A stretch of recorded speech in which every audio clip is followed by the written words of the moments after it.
Hello and welcome back to Automotivania. Now, in this video, exit the roundabout onto A41. we're going to be exiting the roundabout onto the A41, but apart from that,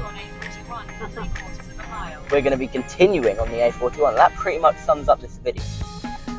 Yeah, so in this video, we're going to give you a bit of an update because this BMW 320d has just passed 100,000 miles. So we're going to tell you what's gone wrong with it over the 30,000 miles we've covered and what it's like now. Let's get started.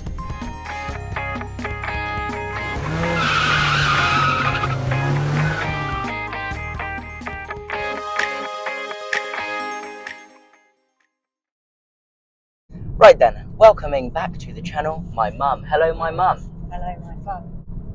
Obviously, you are the owner and the driver of this car. Mm-hmm. Sum up the car in a few words, in a sentence, a paragraph. I like it. You like it? I'm glad to hear that. What are your favourite things about the car? I've not prepared her for this. No. This is why she's very slow. I don't know, Scott. No? Okay. I just like it. You like it? Yeah. Easy to drive? Yeah. Fun to drive?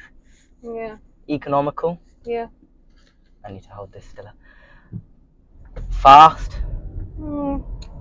It's fast-ish. It could be better, but it is probably the fastest car you've owned, really. Yeah. Other than, was the ST faster? I don't know. It was 170 brake. What's this? No, as in acceleration. I don't know. I can't remember. That wasn't working most of the time. I had well, it anyway. Yeah. So that brings us quite nicely onto the next thing about not working. We can actually talk over her because we got microphones on. So about not working, we've had this coming up for 3 years now. We've covered about 35,000 miles. The car's just overtook 103,000 miles.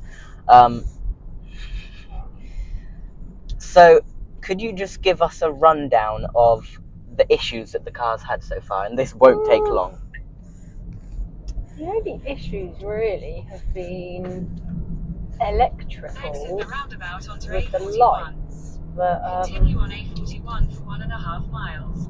Yes, so there was an issue with the rear light where the indicator and it was the whole light unit, wasn't it? It was just the indicator and the brake light.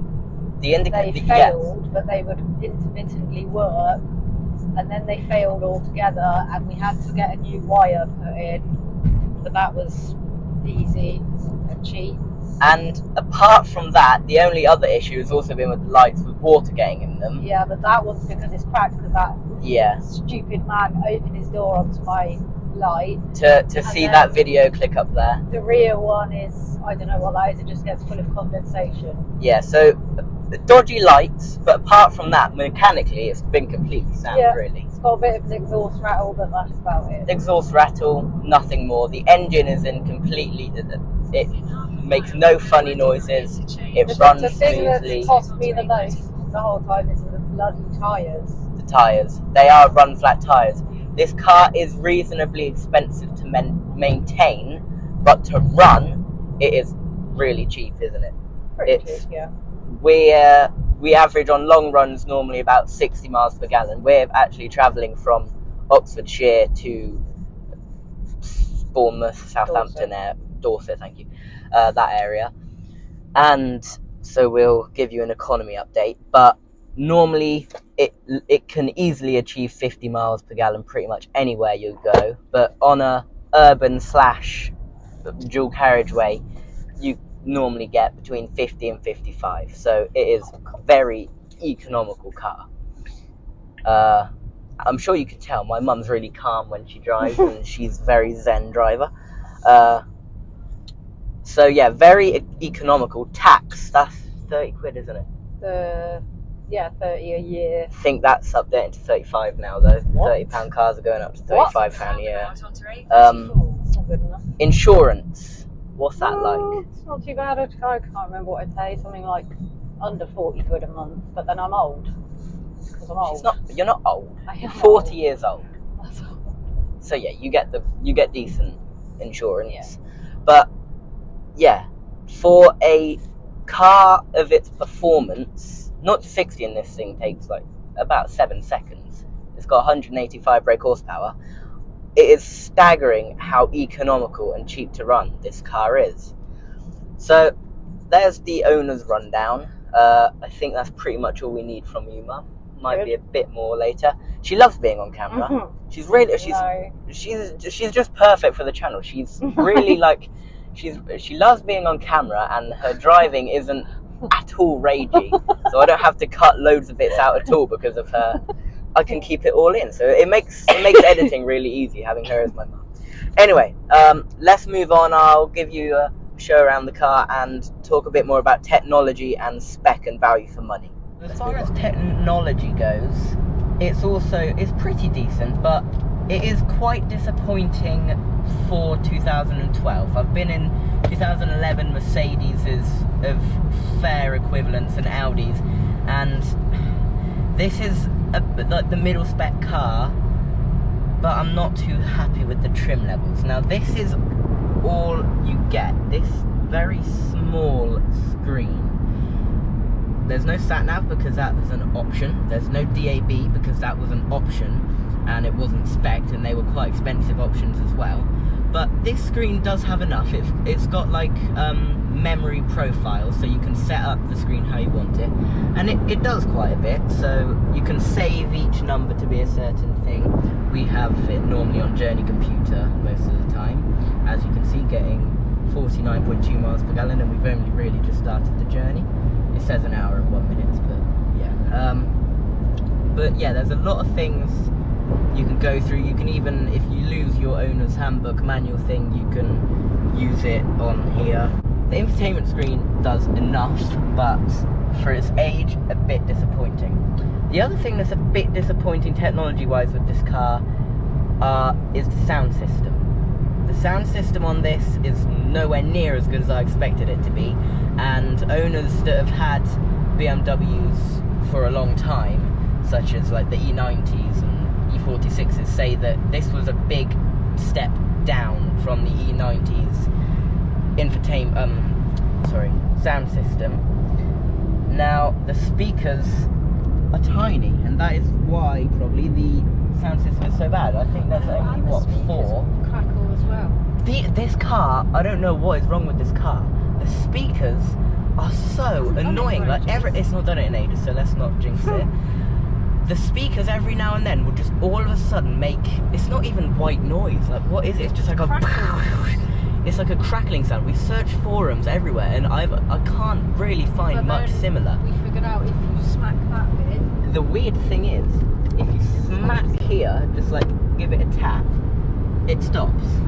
So I don't know what is wrong with this car, but that is really the only other issue it's had than what I mentioned earlier. So that's technology. Oh, another thing, I guess it's technology, the horn is absolutely rubbish. Could you just give it a bit of a quick... It's horrendous. It sounds like a blooming, I don't even know, 1970s hatchback. Right then, next I want to talk about what it's like to be in the car. Now, Mum, you drive the car, so you're in it the most.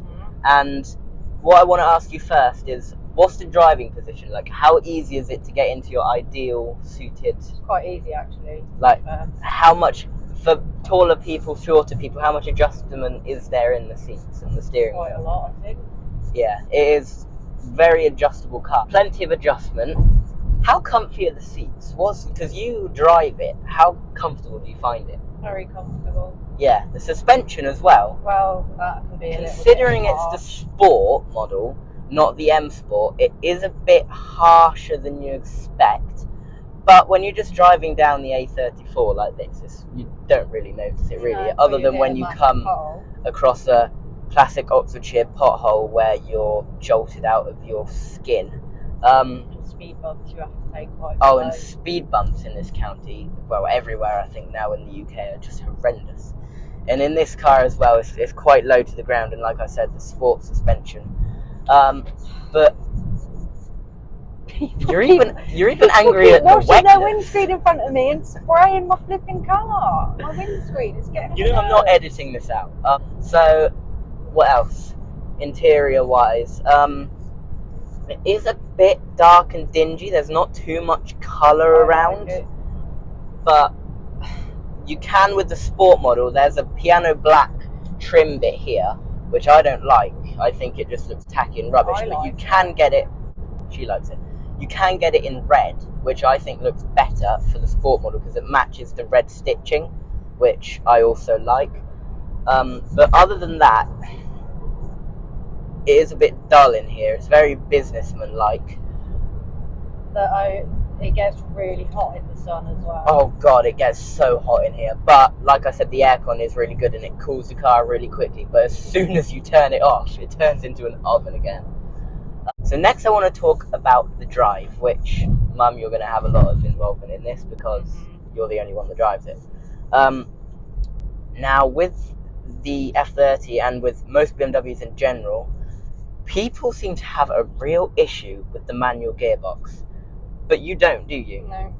You find it perfectly easy to use. Yeah. And is it like involving, like are the gear shifts involving like for driver feel? What? She's scared to chuck it round corners and stuff. Not scared. I just don't want to end up in a bush because it's rear wheel drive. You've never had a rear wheel drive car? No, I haven't. No. It's the only proper nice car she's ever had, really. But for ease, it is really fine. Yeah. And I've also used it. I've driven it on private land a tiny bit. I've got it into second gear. That's about it.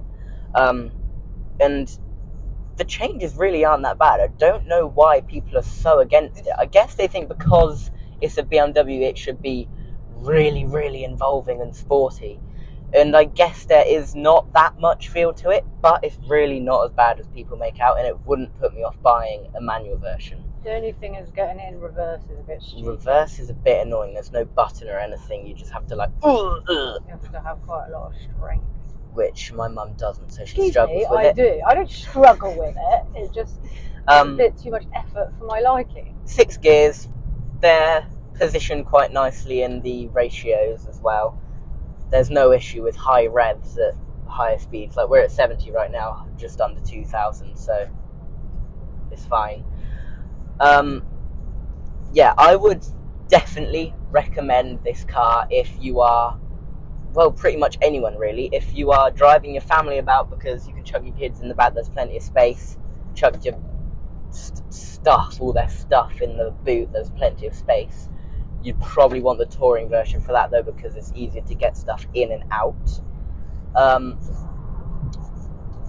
It's perfect if you're a businessman or someone who travels long distance, because the economy is amazing, and on long distances it's really nice and comfortable. And then it's also perfect for someone who wants to have a bit of fun on the back roads, because you can get it around the corners quite nicely. I disagree. Yeah, you disagree because you don't. You don't do it. Don't forget, you're not in the car with me all the time. Well, most owners don't have an issue with chucking it around corners. I just don't think it handles all that well around corners. Really? Not like a little car. Well, no, it's not a little car. For a saloon, though. For a corners. This is a bit like trying to get a boat round the corner. Now, I disagree with that. Even though I'm not driving it, I can feel from the passenger seat. It's not boaty. It's not lofty. It just could be a bit firm around the corners, and it's not quite as good handling as they said it was when it came out, but it's still decent enough. So yeah, it is basically the perfect car, I think, for pretty much anyone, unless you have a family of more than 2 kids. That's pretty much all I have to say, really. 100,000 miles, it's still going completely fine. I think it can easily do another 200,000 miles, another 100,000 miles.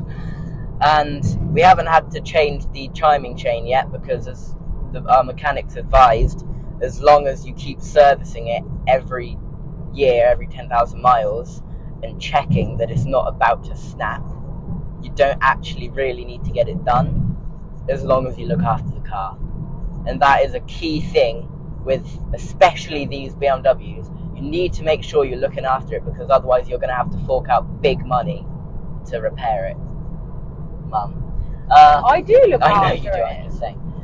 So yeah, if you are looking to buy one of these, I would completely recommend getting it. Just make sure you go and check it, make sure it's been looked after, make sure it's got full service history, and yeah, that's pretty much it. So thanks for watching. Hope you enjoyed the video. If you did, give it a like. Do not forget to do all the things they say to do on YouTube videos. Do it for this video, do it for this channel. Thank you very much for watching. Goodbye.